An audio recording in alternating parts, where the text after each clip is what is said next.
Okay, let's go with the mother sauces.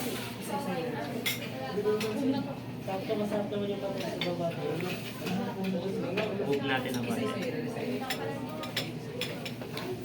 This is our mother sauces. Yay.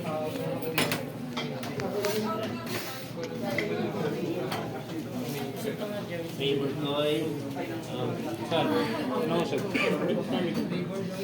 Go Brion. So, turo natin ha. Video. Turo natin. So, we have compound butter. We have pesto. Ito yung simple vinaigrette natin. Using what? Oil and balsamic. So, we have confit of garlic and thyme. And we have flavored anato. Okay. We have Tomato sauce. ito yung basic mother sauces natin. The 5 mother sauces. So we have tomato sauce, Espanyol, Bechamel.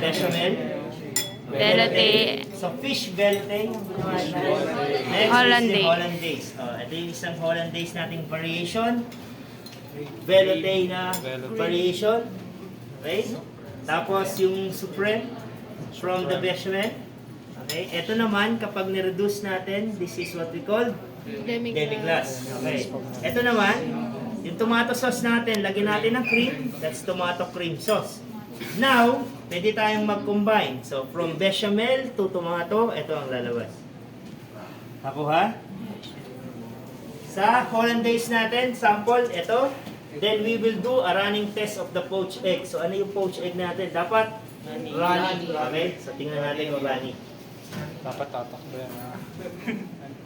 Yay! That's it. So that's a good poached egg. O ha? Yes, chef. So, tingnan natin ha, ano-ano yung mga nakuha natin. Nakuha natin yung compound butter, so letter E. Sa flavored oil, nakuha natin. Pesto as well.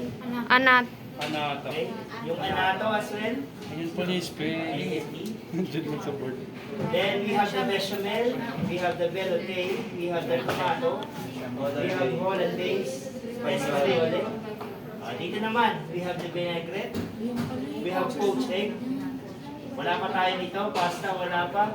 Meron tayo nito, meron tayo niyan. Yan. Chicken stock. Ayun pala yung spelling ng Burman niya eh. Very nice.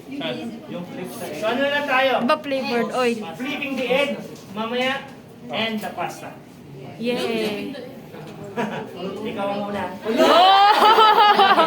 Okay, so take a picture of this, take a slide shot, then have a break. Anong oras na?